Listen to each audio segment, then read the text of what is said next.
여러분 안녕하세요. 문화예술경영학과에서 2021년도 학과 특강을 마련했습니다. 최근에 가장 화두가 되고 있는 여러분들도 아마 많이 들어보셨을 것 같아요. 메타버스, NFT 이런 이야기들 많이 나오고 있는데 예술과 연결시켜서 특히 이제 미술 시장에서 또 현대 미술과 연결해서 이 NFT 아트 또 메타버스와 연결된 이야기를 해주실 분을 오늘 모셨습니다. 홍대 이 작가로 방송에서도 그렇고요. 미술계에서도 왕성하게 활동하고 계시는 이규원 작가님을 모셨습니다. 안녕하세요. 안녕하세요. 네, 우리 작가님과 함께 오늘 우리 학우님들을 대상으로 해서 NFT 그리고 이런 미술계와 연결된 이야기들을 같이 한번 제가 여쭤볼게요. 궁금한 게 많거든요. 네. 먼저 우리 특강 선생님, 우리 아까 말씀드렸던 것처럼 이제 홍대 이 작가로 활동을 하고 계시는데 본명은 이규원 작가이십니다. 작가분이시죠? 네. 그렇죠. 저는 작가고요. 간단하게 한번 소개해 주세요. 그리고. 네, 저는 이규원 작가이고요. 우선 근데 이제 요즘에 홍대 이 작가라는 닉네임으로 뭐 이런저런 방송에 많이 나가고 있고요. 그다음에 또 제 개인 유튜브도 미술 유튜브, 미술에 관련된 그때 유튜브를 하고 있고요. 그다음에 이제 NFT가 아무래도 요즘에 너무 핫하다 보니까 제가 그런 이야기를 조금 많이 했었죠. 요즘에. 그러니까 제가 어느 순간에, 그러니까 물론 이제 어느 순간부터 갑자기 더 이렇게 관심이 급증하는 것 같더라고요. 이런 NFT. 또 특히나 NFT에서 또 NFT 아트, 뭐 미술 작품 이야기들이 굉장히 많은 관심을 갖고 있는데, 간단하게 선생님께서 그래도 이런 이 메타버스, 뭐 NFT라고 하는 부분에 대해서 기본 개념이라든지 또 참 이게 미술과 어떤 연관이 있는지 우리 기초적인 이야기부터 한번 좀 설명해 주시면 좋겠어요, 선생님. 이야기가 사실 조금 복잡하기는 해요. 그리고 이제 NFT라고 하면 요즘에는 뭔가 NFT가 당연히 뭐 미술 작품에 관련된 거 이렇게 생각하시는 분도 계시는데 사실 그거는 아니고요. 그런데 이제 늘 얘기가 나오면은 이게 뭐 꼭 NFT 옆에 늘 아트, 미술 이게 꼭 이렇게 짝처럼 이렇게 붙어 있더라고요. 왜 이런? 그게 사실 NFT라는 건 Non-Fungible Token이라고 해서 대체 불가능한 토큰. 대체 불가능한 토큰. 그러니까 이제 디지털 세상에서 또는 이제 디지털 아트가 될 수도 있고 그런 것들의 가장 큰 단점 또는 문제점이 이제 복제가 쉽다는 거잖아요. 그렇죠. 카피하면 계속 똑같은 게 나오니까. 컨트롤 C, 컨트롤 V 하면 그대로 복제가 되니까 사실 뭐 예를 들면 2000년대 초반 그때 이제 미술 씬에서도 디지털 아트가 굉장히 활성화가 됐고 그때 이제 막 인터넷 시대로 가고 있는 시점이라 그런 작품들이 굉장히 많이 나왔었는데 어느 순간 자연스럽게 조금 많이 없어졌거든요. 그렇죠. 그러니까 디지털이라고 하는 걸 매체로 해서 만드는 작품들이 많았었는데 근데 이제 점점 사라지고 있었던 가장 큰 이유 중에 하나가 우선 복제가 쉽다 보니까 작품을 판매하는데 좀 어려움이 있었던 거죠. 그래서 심지어는 그때 영상 작업이다. 근데 그 작품을 뭐 팔아야 되잖아요. 그런데 복제가 너무 쉬우니까 어떤 작가님들은 이제 전시를 할 때 이제 모니터에다가 넣어서 전시를 하잖아요. 그 작품을 모니터채로 팔기도 하시고. 그 작품이 담겨 있는 걸 그 모니터채로. 그러면 이제 또 아무래도 그림처럼 집에다 걸 수도 있고. 근데 또 이제 문제점이 매일 틀어야 되는데 고장이 나잖아요. 그럼 또 AS를 해줘야 된단 말이에요.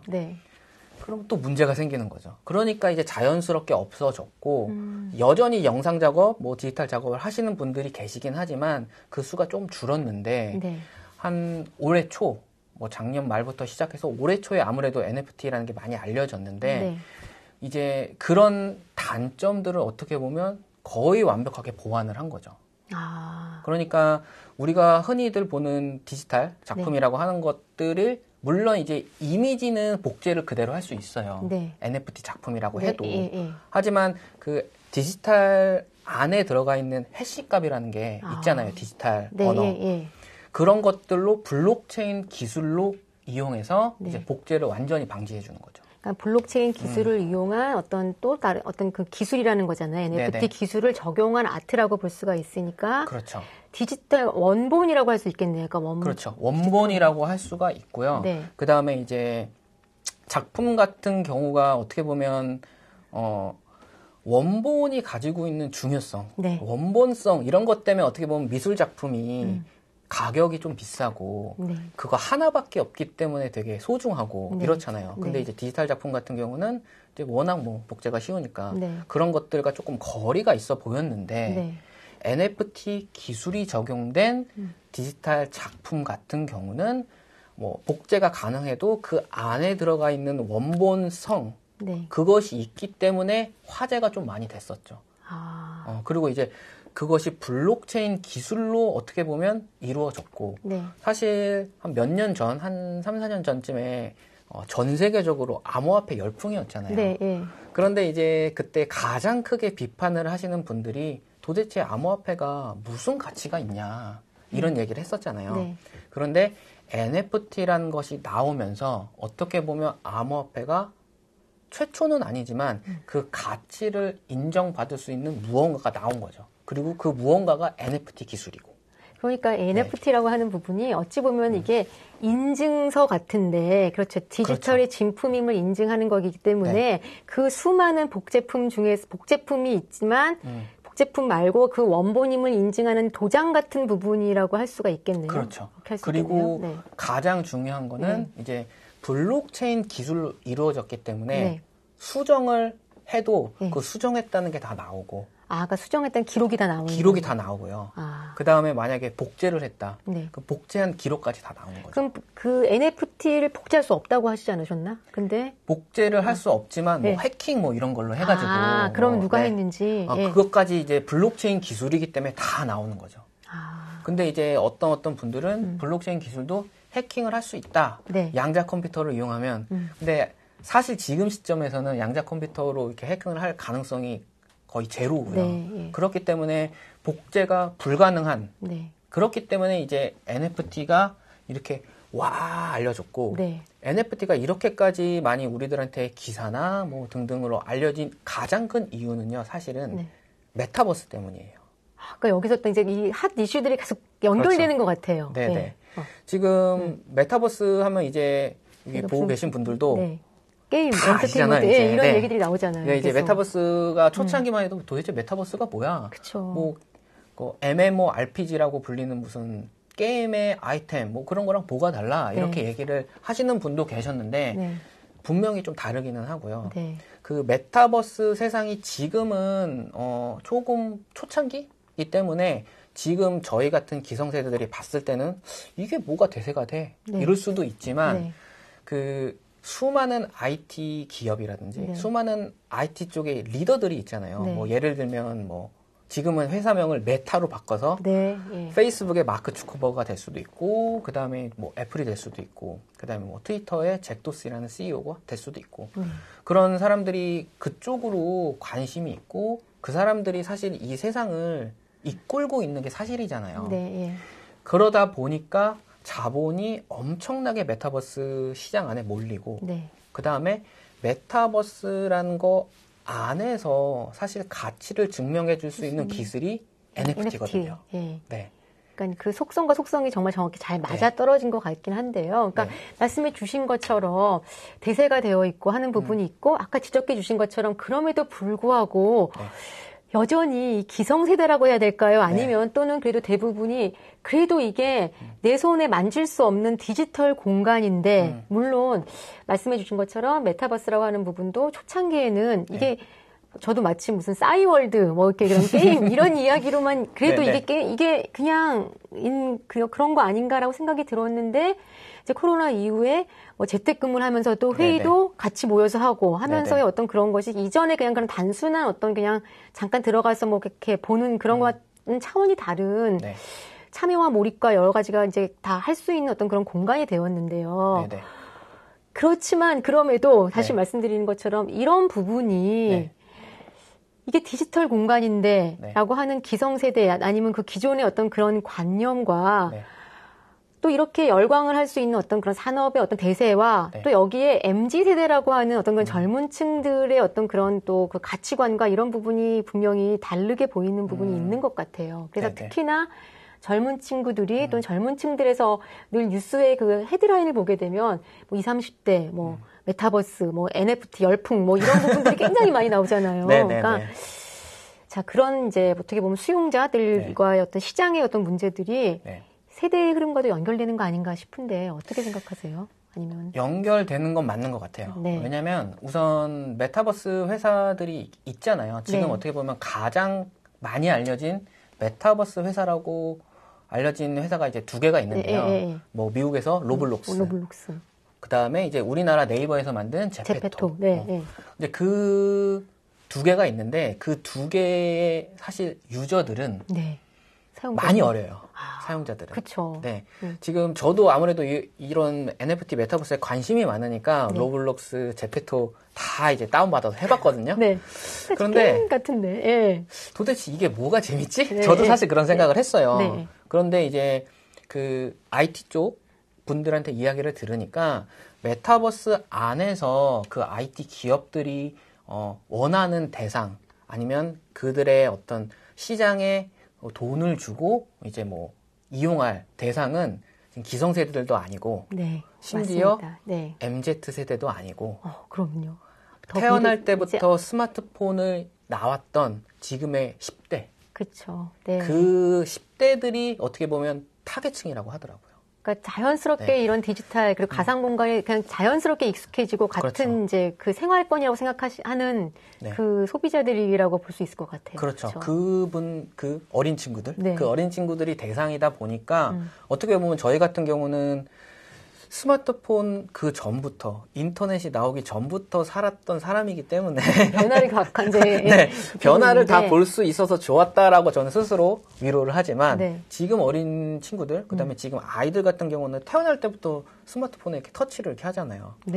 심지어 전화기를 이제 우리는 이렇게 하는데 아이들은 왜 전화를 이렇게 하는지도 모르고 그렇기 때문에 이제 그런 세대들이 타겟층이고 또 메타버스가 근데 그 타겟층인 건 알겠는데 왜 지금 뭐 싸이월드 아까 말씀하셨던 것처럼 싸이월드와 뭐 게임, RPG 게임과 도대체 뭐가 다른데 이렇게 자본이 모이고 열광이냐라고 얘기하면 가장 큰 사실 특징이 뭐냐면요. 메타버스 안에서는 중요한 게 경제 활동이 일어나야 돼요. 그럼 경제 활동이 일어나야 되고 그다음에 메타버스 그러니까 이제 제페토나 로블록스는 단순한 어떻게 보면 플랫폼일 뿐이에요. 그러니까 어떻게 하면 이해가 쉽냐면 뭐 우리나라 이제 쇼핑몰들이 있잖아요. 인터넷 쇼핑몰. 그러면 쇼핑몰이 있고 어떤 사람들은 거기 유저가 그 물건을 팔고 어떤 사람들은 유저가 그 물건을 사고 그 플랫폼이잖아요. 그러니까 메타버스 플랫폼은 그 유저가 거기 안에서 물건을 팔 수 있는 거를 생산하고 유저가 그거를 소비하고 그러니까 생산, 유통, 공급이 다 이루어진다라는 그러니까 우리 일상의 시장이 그러니까 가상이라고 하는 그런 가상이라고 할 필요도 없는 이제 또 다른 공간에 새로운 공간에서 이제 이루어진다고 보는 그렇죠. 그렇기 때문에 자본이 몰리는 거고 원래 어떤 플랜들이 있잖아요. 그런 기업들의 플랜이 메타버스가 이렇게 빨리 알려질 거라고는 예상을 못했대요. 그런데 이렇게 된 이유는 사실 첫 번째는 코로나. 그렇죠. 코로나 때문에 좀 많이 앞당겨졌고 사실 메타버스를 경험하려면 우리가 이제 좀 이렇게 짚고 만지고 이제 진짜 같아야 되는데 사실 지금은 좀 진짜 같진 않아요. 솔직하게 얘기하면. 아직 그 실감이 좀 떨어지죠. 근데도 그래서 그걸 조금 느끼려면 이제 오큘러스라는 VR 기기. 근데 또 이제 그거의 문제점이 뭐냐면 저희 같은 세대들은 다 그런 건 아니지만 한 2, 30분을 하면요. 어지러워요. 맞아요. 피로감도 오고. 그런데 이제 되게 신기했는데요. 그 MZ 세대 그 전 세대인 지금 10대들은 2시간, 3시간을 해도 아무렇지가 않대요. 그런 것들이 어떻게 보면 좀 다 연결이 돼서 그렇게 지금 화제가 된 거고 메타버스가 앞으로의 어떻게 보면 먹거리? 이기 때문에 자본이 몰리는 거고 그다음에 그 메타버스 안에서 경제 활동을 할 수 있는 모든 디지털 것은 NFT화 되어야 되거든요. 그런데 왜 하필이면 NFT인데 미술과 연결이 되냐. 그러니까요. 이제 이 지점이 또 중요하죠. 그 이유는 뭐 여러 가지가 있는데 그 NFT가 갖고 있는 특성이 유일한 거. 그다음에 고유한 거. 그런 것들이 특성인데 미술품이 갖고 있는 특성 중에 하나가 유일한 거, 그쵸. 고유성 이런 것들이잖아요. 이 부분이 시장 경기와 연결되면은 최근에 네. 명품 업체, 우리가 늘 예술품도 얘기할 때 이게 사치품과 명품과 연결돼서 문화 소비를 얘기하는 경우도 있는데 네. 우리 수업에서도 다뤘었는데요. 네.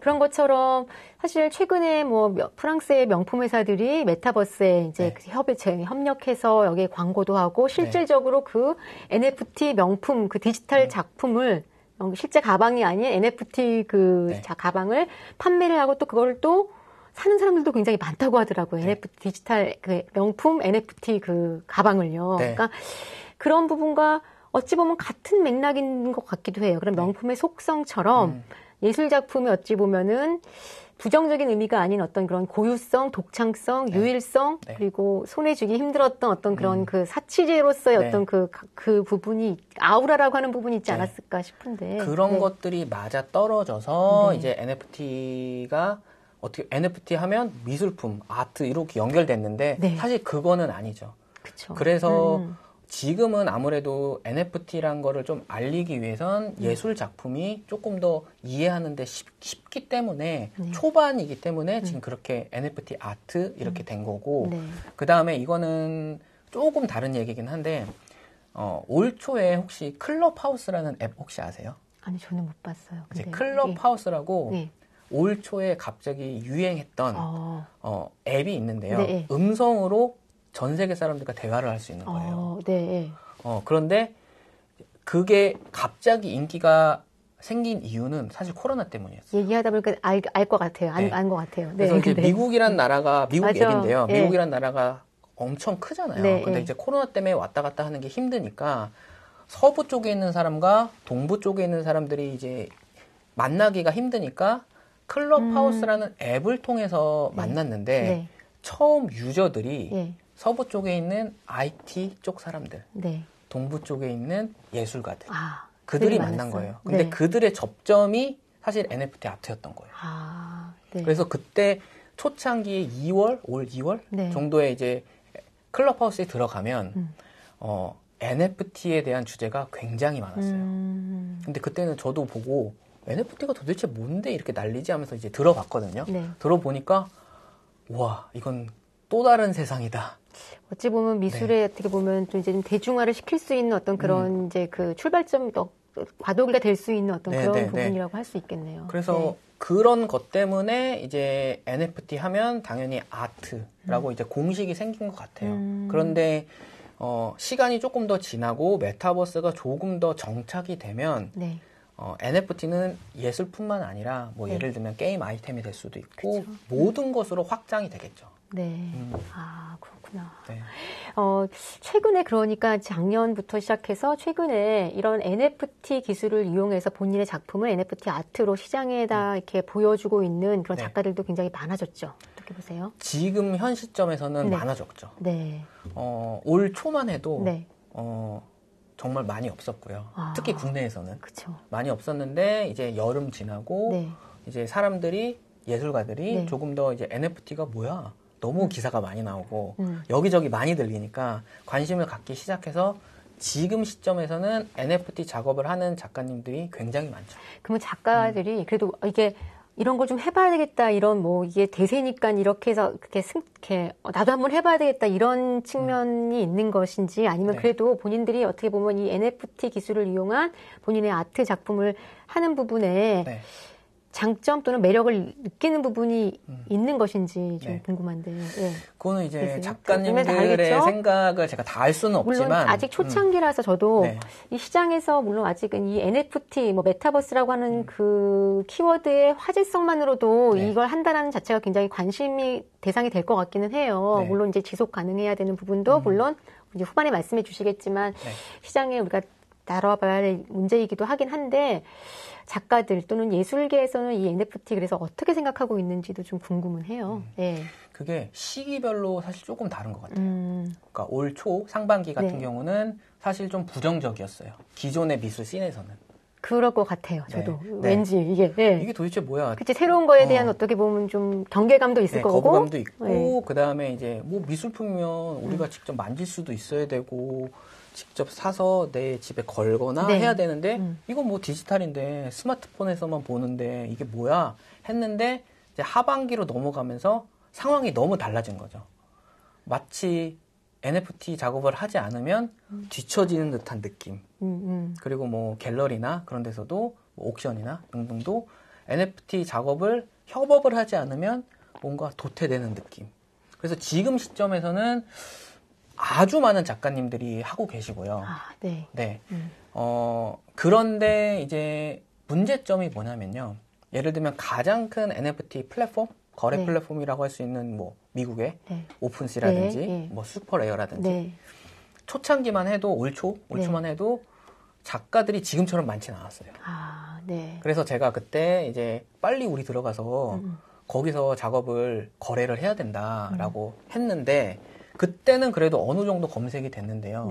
불과 몇 개월 사이에 너무나 전 세계적으로 유명하다 보니까 지금 오픈시에는 정말 몇 천만 개의 작품이 있다고 하고요. 그러니까 이게 기성 작가들도 있을 거고 아니면 일반인들도 만약에 예술 작품을 할 수 있으면 그럼 이쯤에서 이건 굉장히 좀 쉬운 질문일 수도 기본적인 질문일 것 같기도 하지만 그럼 누구나 이런 NFT 그 오픈시 같은 어떤 플랫폼에다 자기의 그 NFT 아트 작품을 올리거나 뭐 이렇게 뭐 판매를 하거나 같은 게 선보이려고 할 때 특별한 기술적인 걸 뭐 습득해야 되는 건가요, 본인이? 아니면 어떤 뭐 그런 지식을 갖고 있어야 되는 건가요? 그러니까 NFT 아트가 되기 위한 그 과정. 어떤 건가요? 그래도 간단하게. 그러니까 작품을 만들어서 이거를 그 플랫폼에 올리기만 하면 이게 NFT라고 하는 뭐가 되는 건가요? 아니면 뭔가 그게 궁금해요. 초창기만 해도 어떤 디지털 작품이 있잖아요. 뭐 예를 들면 이미지 파일은 JPG, 뭐 영상은 뭐 MP4 파일 등등이 있는데 초창기만 해도 올 초만 해도 본인이 NFT화를 했어야 됐어요.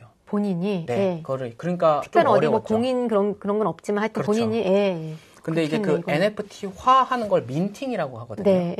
그런데 그 플랫폼 사이트에서도 이제 그거를 좀 쉽게 할 수 있게 수월하게 만들었고요. 그래서 지금은 회원 가입을 하고 오픈시 같은 경우는 그다음에 이제 대신 민팅비를 내야죠. 그렇죠. 민팅을 할 수 있는 비용을 내서 올리면 돼요.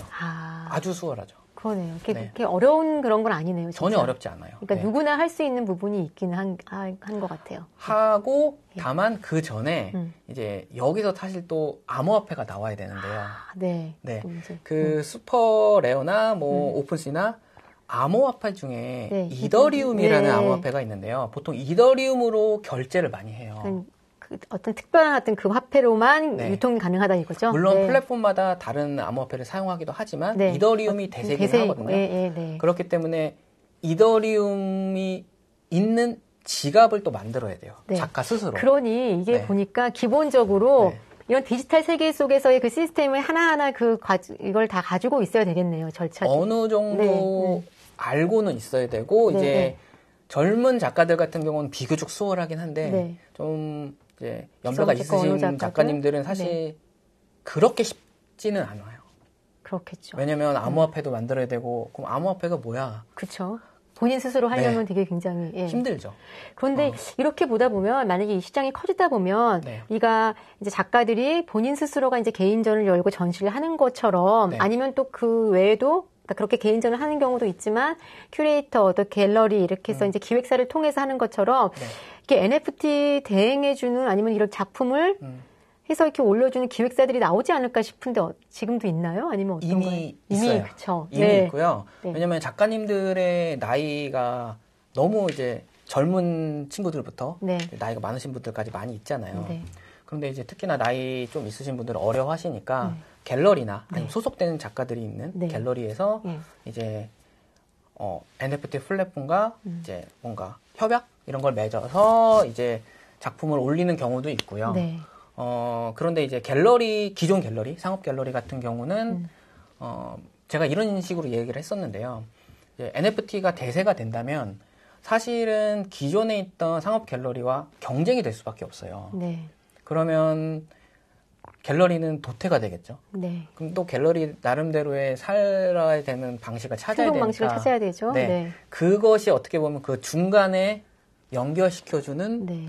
그런 역할을 갤러리들이 좀 빠른 갤러리들은 하고 있는 것 같아요. 이미. 네. 이미 하고 계시고 그런데 이제 거기서 오는 문제점이 사실 없지는 않아요.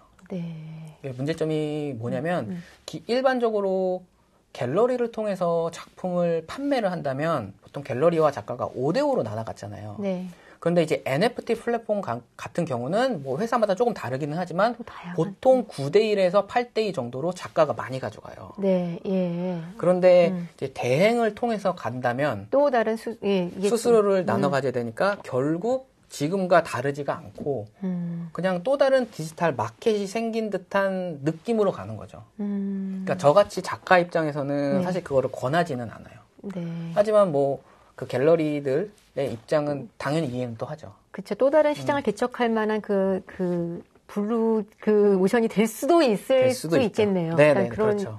어떻게 보면 새로운 또 일자리, 또 새로운 직업군 아니면 새로운 어떤 마켓들이 형성될 수 있는 그런 그 가능성들이 많이 보이는 또 전망할 수 있는 그런 영역이라고 볼 수가 있을 것 같아요. 근데 앞서 잠깐 말씀해 주셨던 것처럼 그럼에도 불구하고 또 어떤 부분에서는 그 기존 작가들 같은 경우에도 이게 물론 세대 간의 문제는 아니고 나이라고 꼭 할 수는 없지만 그래도 이게 열광하고 또 굉장히 호응적인 부분도 있지만 또 다른 편에서는 나는 절대로 뭐 NFT 아트 이거 안 하겠다라고 하시는 기성 작가분들도 많이 본 거, 뉴스에서도 많이 봤던 것 같아요. 그렇죠.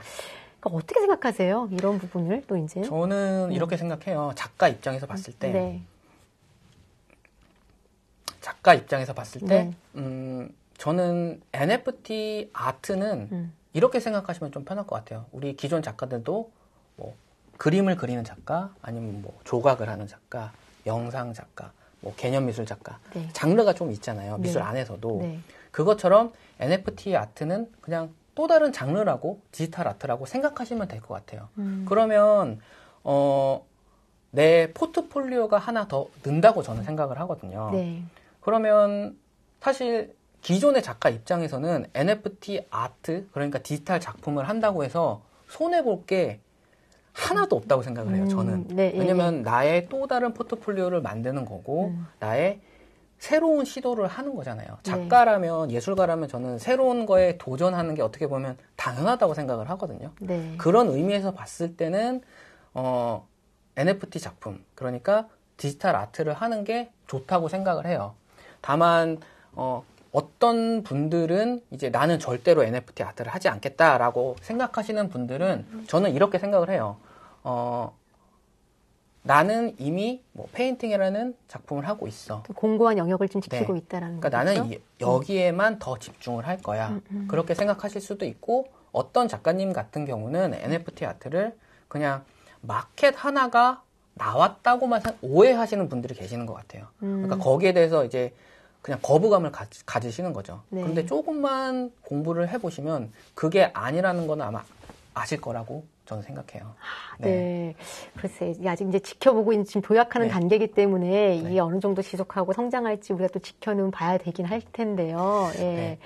그래도 어떻든 이제 다가올 앞서 말씀드렸던 해주셨던 것처럼 또 이제 10대, 또 이전 디지털과 함께 성장하는 어떤 그런 그들에게는 전혀 이게 어색한 어떤 그런 시장도 아닐 것이고, 의외로 굉장히 익숙한 부분이기 때문에 이게 이제 생산자의 입장에서, 작가의 입장에서 말씀해 주셨지만 또한 이제 그런 부분에 있어서 소비자들을 바라보는 마케터의 입장에서 시장의 관점에서 보게 되면 또는 이제 평론도 하시는데 비평가의 입장에서 이렇게 보시게 된다면 이제 미래 세대들에 대해서 이게 굉장히 또 긍정적인 부분들이 더 많을 수도 있겠다. 또는 아니면 정말 실제 시장의 소비자들은 요즘에 어떤 그 NFT 아트에 대해서 어떤 기대감을 갖고 있는지 또 이렇게 약간 컬렉터 입장에서 이제 입장에서는? 말씀을 드리면요. 크게 이제 두 가지로 나눌 수 있을 것 같아요. 첫 번째는 이제 기존 컬렉터임에도 불구하고 투자의 목적이 아닌 정말로 저 작품이 너무 좋고 갖고 싶어서 작품을 구매하는 컬렉터들 같은 경우는 그냥 또 다른 매체가 생겼다고만 생각하시면 될 것 같아요. 그게 이제 집에다 걸 수는 없지만 어떻게 보면 스마트폰으로는 이렇게 쉽게 볼 수 있거든요. 네. 그런데 이제 두 번째 투자의 목적인 컬렉터들이 있잖아요. 네. 기존 작품들 같은 경우는 사실 2차 판매라든지 3차 판매가 가능하기는 하지만 네. 사실 쉽지는 않아요. 네. 쉽지는 않고 또 당연히 2차 판매가 하려면 옥션에 내야 되고 네. 또 그런데 이 NFT 아트 같은 경우는 사실 2차 판매, 3차 판매가 굉장히 수월해요. 그럼 실제로 경매에서도 네. 이렇게 NFT 아트 경매가 진행이 되기도 하나요? 아직 이제 진행이 되죠. 플랫폼 사이트에서도 네, 네. 사이트마다 아마 거의 다 있는 걸로 알고 있는데 네. 올리는 그게 작가가 될 수도 있고 컬렉터가 될 수도 있는데요. 네. 경매로 올릴 것인지 아니면 네. 정해진 가격으로 올릴 것인지 선택을 할 수가 있어요. 이미 이제 벌써 네, 이미 할 수가 있구나. 있고 그 다음에 심지어 분할 판매도 가능하죠. 그러니까 한 작품에, 그러니까 네. 요즘에 그 얘기도 들었어요. 이건 NFT에 다른 얘기인데 연결되는 부분이긴 한데 네. 미술품 우리가 소액 뭐 이렇게 네. 사기 뭐 이런 부분도 많이 있잖아요. 그러니까 네. 이렇게. 네.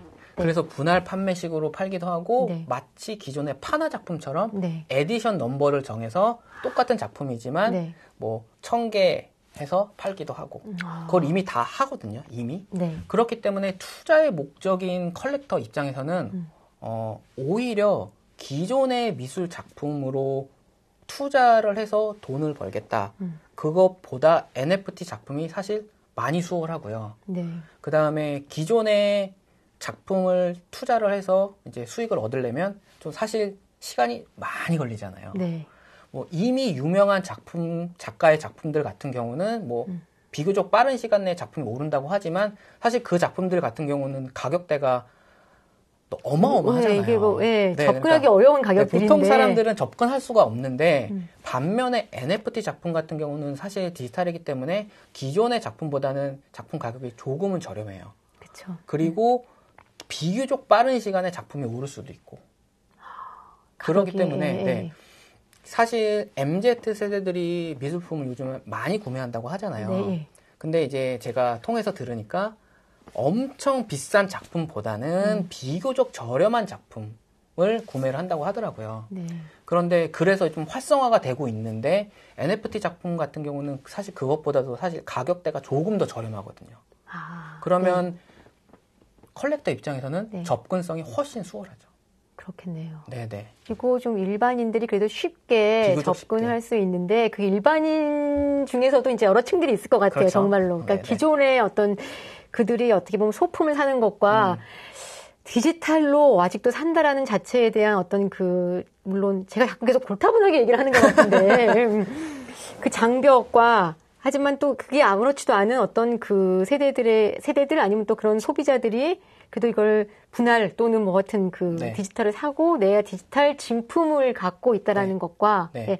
근데 정말 흥미로운 게 그런데 그 디지털 작품이 가격이 오른다는 게 저는 더 굉장히 지금 그게 어떻게 이렇게 형성될 수 있을까요? 네. 시장의 어떻게 보면 논리가 간단하게 살피면 원하는 사람이 많으면 가격이 오르고 그렇죠. 네. 그만큼 가격이 오른다는 건 원하는 사람이 많다는 얘기고 또 기존의 작품들 같은 경우는 해외에 소개하는 게 사실 쉽지 않잖아요. 네. 근데 이제 디지털 작품 같은 경우는 편하죠. 경계가 없잖아요. 네. 네. 그러니까 어떤 사이트에 올렸는데 해외 타겟이다. 그러면 전혀 누군지 알 수 없는 바다 건너 어떤 사람이 사고. 네. 근데 갑자기 사고 그게 갑자기 폭등하고.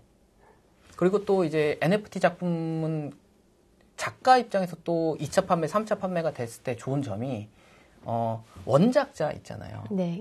원작자한테 일정 비율로 계속 돈이 들어와요. 그게 되는구나. 마치 무슨 음원 저작권처럼. 네. 이미 그렇게 정해져 있고요. 물론 유럽의 어떤 나라는 추심권이라고 해서 원작자한테 몇 %로 주고 네. 계속 줘야 되지만 네. 그렇지 않은 나라가 사실 훨씬 많거든요. 네, 우리나라도 사실 지금 없고. 네, 그런데 NFT 아트 같은 경우는 그게 이제 사이트 플랫폼마다 좀 다르기는 하지만 비율이 네. 다 있어요. 그러니까 작가 입장에서는 네. 참 좋아요. 그러네요. 네. 그러니까 이게 알 듯 말 듯 이제 제가 이제 좀 알 것 같은데 처음 기본적인 그 벽을 딱 허물려면 우선 그러니까 이제 시스템도 알겠고 돌아가는 부분도 알 수 있을 것 같은데 기본적으로 이런 디지털 가상이라고 하는 그 세계를 넘나들 수 있는 그 유연성은 있어야 될 것 같다라는 생각이 저는 드는데. 그거는 저는 시간이 해결해 줄 거라고 생각을 하고요. 가만히 생각해 보면 이제 저희가 인터넷이 활성화가 됐던 뭐 90년대 말 그때 이제 저 같은 경우도 마찬가지였는데 이메일이 그때쯤 이제 대중화가 됐잖아요. 근데 저는 그때 고등학생이었는데 친구가 이메일 만들어 이렇게 얘기했는데 제가 뭐라고 대답을 했냐면요. 이메일이 뭐야? 네, 맞아. 왜 그런 때가 있었어요. 근데 지금은 당연한 게 돼버렸잖아요. 그것처럼 지금은 사실은 좀 어색할 수 있고 익숙하지 않기 때문에 이게 뭐지? 괜한 거부감 이런 게 생길 수는 있는데 저는 시간이 지나면 어느 정도 해결될 거라고 생각하고 그 다음에 특히 이제 전신 페이스북인 지금은 메타인 그 회사에서 오큘러스라는 회사도 이미 몇 년 전에 인수해서 지금의 로블록스나 제페토랑은 조금 더 현실감 있는 어떤 무언가를 개발 중이고요.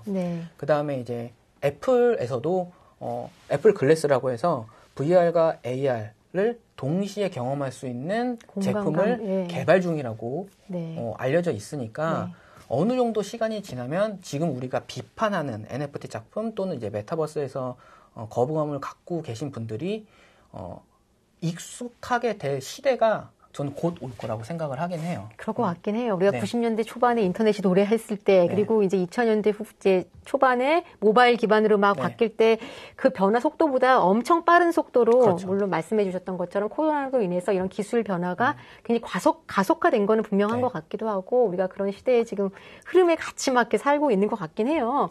여기서 잠깐, 우리 작가님 같은 경우에는 그러면 이제 개인적으로 그래도 그러니까 지금 작가 활동도 하시고 또 이렇게 방송 활동도 하시고 또 이런 여러 가지 이렇게 미술과 관련된 연관된 비평 작업 또 여러 가지를 막 하시는데 개인적으로 물론 NFT 작품도 활동도 하시고 계시는 것 같은데 관심을 갖게 됐던 이유는 어떤 것이었어요? 그러니까 기본적으로 제가 이런 IT 기기 등에 관심이 많았었어요. 어릴 때부터 기본적으로 그런 상황이 있었고요. 배경이. 그 다음에 제가 이제 2018년도부터 이제 원래 시리즈라고 해서 제 작품 중에 이제 암호화폐에 관련된 작품이 있는데요. 그러니까 이미 그 전에도 이런 부분 쪽에 굉장히 정말 이렇게 밀접하게 연관되어 있네요. 너무 관심이 많은 상황 속에서 이제 갑자기 올 초부터 NFT 아트가 이제 빵 뜬 거죠. 그러다 보니까 저 같은 경우는 신세계다. 이런 생각을 하게 된 거죠. 그러다 보니까 관심이 굉장히 많았고, 그러다 보니까 방송에서 3월부터 이야기를 하기 시작했고, 그런데 지금 한 7, 8개월 지났는데, 그때와 지금은 상황이 정말 너무 많이 변했어요. 그 몇 달 사이에도 이렇게 많이 변했는데, 저는 조금만 더 지나면 자연스럽게 사람들이 좀 많이, 이제 당연하게 생각하는 시대가 올 거라고 생각을 하고, 그래서 저는 원래라고 좀 그렇긴 한데, 기본적으로 이런 기술들, 새로운 거에 관심이 좀 많기는 했죠. 본인이 그래도 또 이렇게 개척하셨던 부분도 많으신 것 같은데, 그러면 또 이렇게 앞으로 그래도 계속 같은 얘기를 했었어요. 근데 이제 내년, 그리고 또 그래도 이후에 우리 현대미술에서, 특히 우리 미술 시장에 있어서 그래도 좀 어떤 전망을 하시고 계신지 이런 NFT와 연결돼서 또는 여러 가지 이런 우리가 흔히들 막 융복합 기술 이런 얘기 많이 하긴 하잖아요. 근데 예술가 입장에서 좋고 또 시장의 입장에서 좋고 하여튼 이렇게 얘기를 한번 해주시면 어떨까? 저는 어느 정도는 대세가 될 가능성이 많다고 생각을 해요. 그러니까 미술사로 봤을 때 미술사의 어떤 대표적인 사조들이 있잖아요. 르네상스부터 시작해서 인상파, 입체파 등등등. 근데 그런 사조들이 사실은 자본과 함께 발전을 했거든요. 그렇죠. 굉장히 중요한 얘기 해주신 것 같아요. 늘 우리가 사적으로만 얘기를 했는데 사실은 그의 실질적인 경제와 연결된 사회상과 연결된 부분이 분명히 있는데요.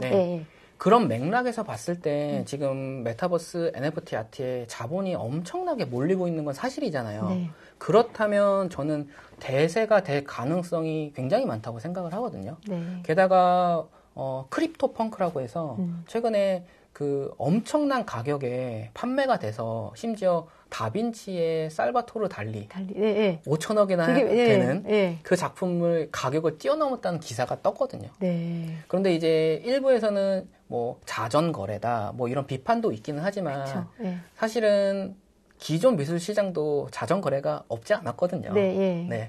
그런 것을 봤을 때 저는 이제 대세가 될 수밖에 없다고 생각을 하고요.